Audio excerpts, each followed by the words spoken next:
Ya, halo, selamat sore Mirza. Selamat datang di dalam acara Chatterbox Walk the Talk.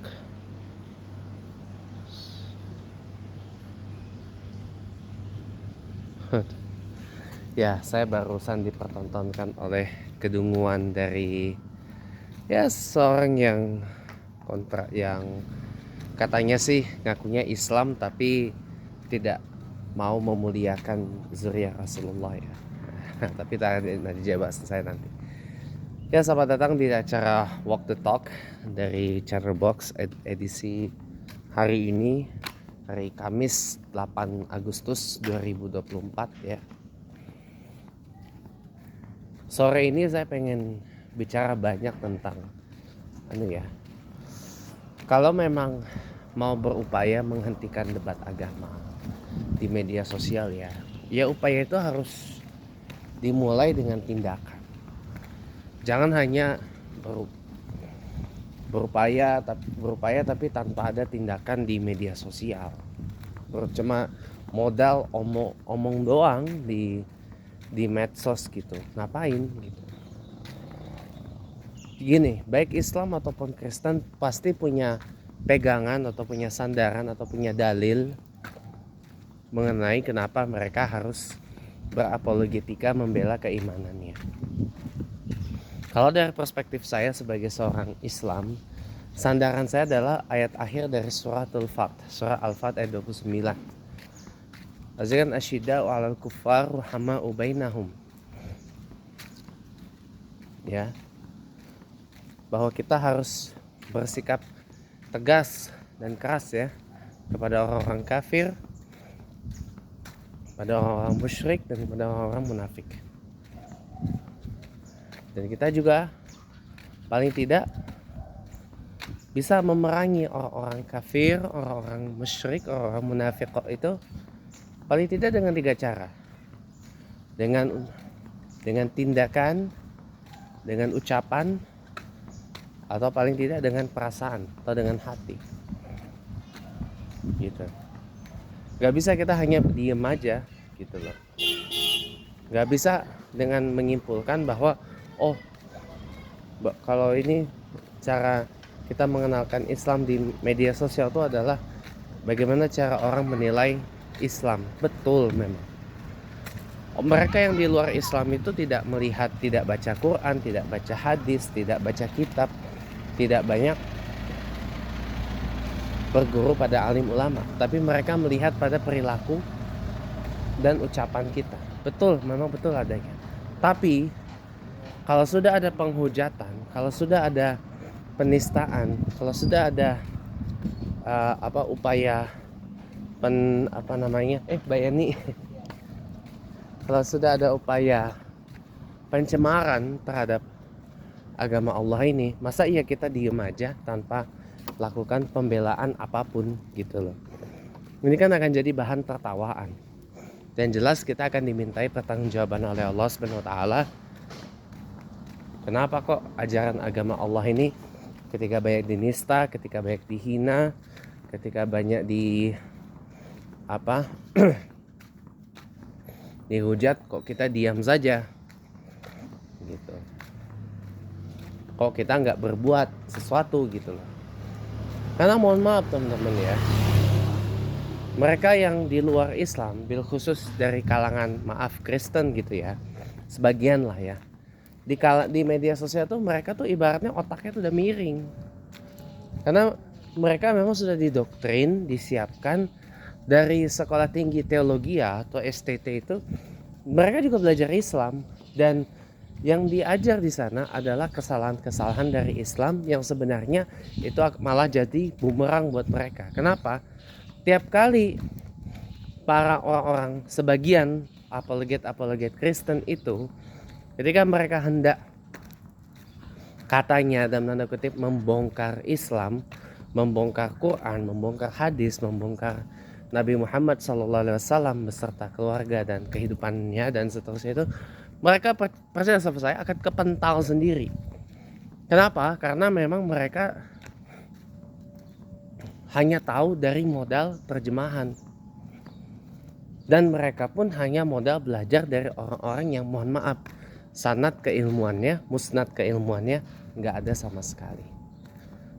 Nasab keilmuannya nggak ada sama sekali. Yang ada mereka hanya menggunakan data-data yang tidak akurat, yang palsu gitu ya, mengenai Islam. Akan kepental sendiri gitu.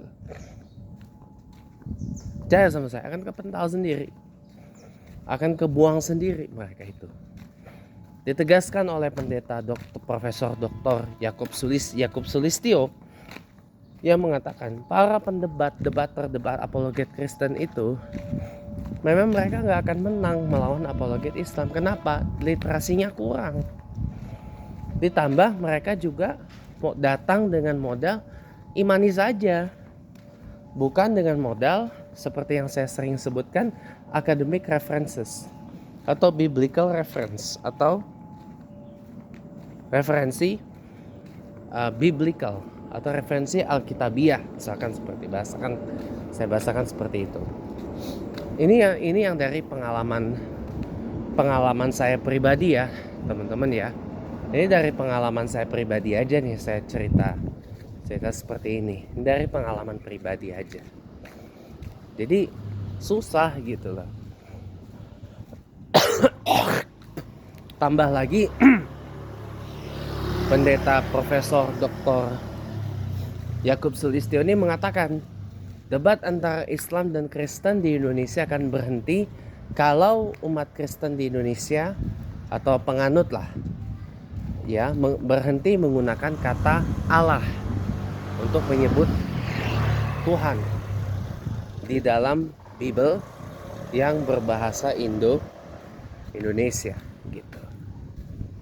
Maka debatnya akan berhenti dan hujatannya itu juga akan berhenti. Tapi selama mereka masih menggunakan kata Allah ya, maka ya akan begini terus gitu. Tapi yang saya heran tuh gini, banyak orang-orang Kristen di Indonesia yang menyangkal itu, berdalih kesana kesini, kesana kemari, tapi mereka pun juga mendapatkan sumber referensi yang menurut saya salah gitu. Itu mereka dapatkan dari sumber yang menurut saya bukan tidak ilmiah, kurang akurat saja itu.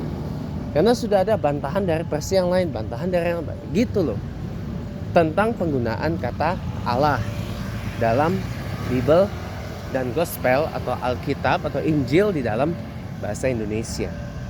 Dr. Yakub Sulistyo mengatakan tidak ada kata Allah dalam kekristenan. Nah gitu teman-teman. Dan jangan salah, pendeta Profesor Dr. Yakub Sulistyo itu sumber biblicalnya banyak, biblical reference mereka banyak, biblical reference beliau banyak, menggunakan dari bahasa Ibrani ada, bahasa Inggris ada, bahasa Aram ada, mungkin bahasa Yunani pun ada juga. Nah itu sangat-sangat intelektual. Nah tapi disangkal sama kebanyakan orang-orang Kristen yang memang modal mereka hanyalah modal doktrin dan modal ya cuma modal sekolah minggu gitu loh, modal sekolah minggu atau modal ya boleh dibilang pengajaran dari STT dan para bapak-bapak gereja gitu. Makanya saya bilang kalau sebagian orang Kristen keberatan dengan statementnya Profesor Dr. Yakub Sulistyo itu, ya challenge beliau di debat aja, bikin open debate, bikin open forum, lalu sampaikan argumentasinya apa tentang kenapa kok gak setuju dengan apa yang dihujah oleh Profesor Dr. Yakub Sulistyo itu. Simple, tapi sampaikan berdasarkan data dan fakta ilmiah dari sumber yang ilmiah atau scientific reference. Itu kalau saya, itu pesan saya. Nah dengan begitu, dengan sendirinya perdebatan dan adu hujat, adu maki antara Islam dan Kristen atau katakanlah sabung Tuhan ini bisa berhenti. asal ada kemauan dari orang Kristen di Indonesia untuk ngalah gitu loh. Dan itu pun juga harus dibarengi dengan pemerintah Indonesia yang mencontoh Malaysia, menjaga intellectual properties milik. Ini kenapa ini mobil? Oh, mau masuk ya. Intellectual properties milik Islam dan umat beragama lain. Contoh, orang Kristen tidak dibolehkan lagi menggunakan istilah pendeta karena itu asalnya dari Hindu. Tidak boleh lagi gunakan istilah-istilah Islam dalam Bible dan Gospel mereka, termasuk menghilangkan kata Allah itu, diganti dengan yang lain, entah Theos kah, entah apa, Dio dan sebagainya. Itu penting. Itu harus dibarengi supaya tidak terjadi lagi apa yang terjadi saat ini, gitu loh. Jadi saya mohon banget stop itu, ya, debat antar agama tuh baiknya di stop saja, karena nggak ada faedahnya juga, nggak ada gunanya juga. Yang tadinya berteman, bersaudara, berkerabat, berkolega, bermitra, berpartner gitu ya, bisa jadi renggang. Karena gini teman-teman, ketika sudah masuk ke ranah diskusi ilmiah, susah bagi orang-orang di Indonesia tuh untuk menjabarkan agamanya. Ini untuk kedua belah pihak, baik Islam maupun Kristen, jarang ada yang bisa memaparkan itu secara ilmiah. Dan jarang juga ada yang bekal keilmuannya kuat, gitu loh. Makanya kata teman saya ada benarnya juga di situ.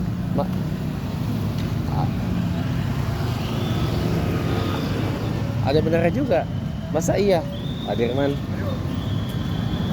Saya pun nggak mau gitu loh. Sama saya kutipannya gini. Apakah kita mau menumpang sebuah pesawat terbang yang dipiloti oleh orang yang tidak sama sekali pernah sekolah pilot atau bahkan tidak memiliki lisensi pilot? Jadi kan bahaya. Kalau saya sih nggak mau seperti itu. Makanya saya bilang, kalau mau debat agama, diskusi terbuka antar agama gitu ya, lakukan secara offline.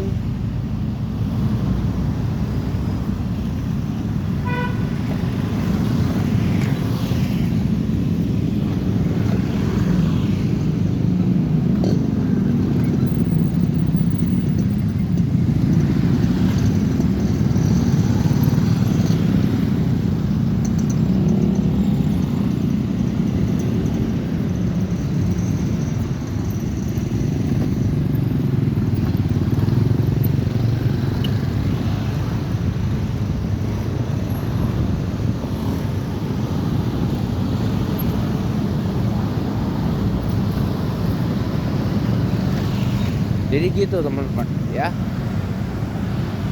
Jadi memang bahaya laten debat agama ini harus dimitigasi gitu loh. Caranya adalah dengan ambil tindakan. Kita tuh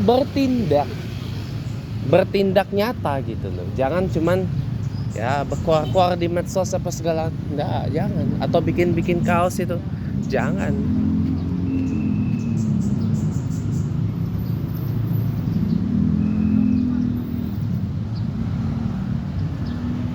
Gitu.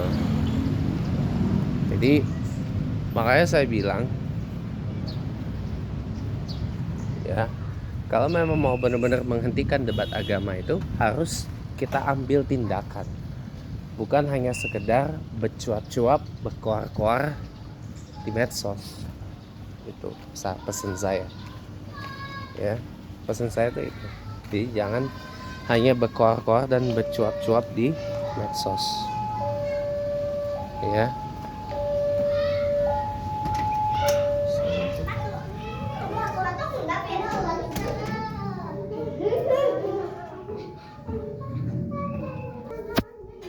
welcome back. Saya selesaiin dulu ya teman-teman. Saya selesaikan dulu ini ya. Jadi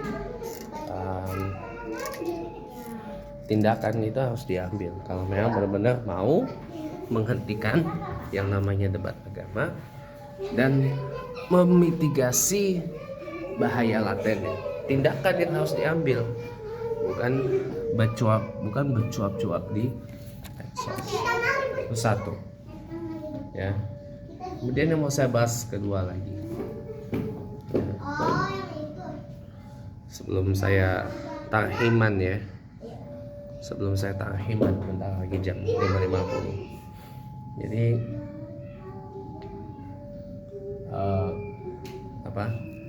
pada intinya ya, kalau memang itu tuntutan supaya menghilangkan kata Allah atau istilah-istilah Islam yang dipakai umat Kristen di Indonesia dan disalahgunakan, adalah yang terbaik untuk mengakhiri ya saling maki, saling hujat antara Islam dan Kristen di Indonesia ini, terutama di media sosial. Udah lakuin aja gitu loh, jangan dibantah-bantah gitu.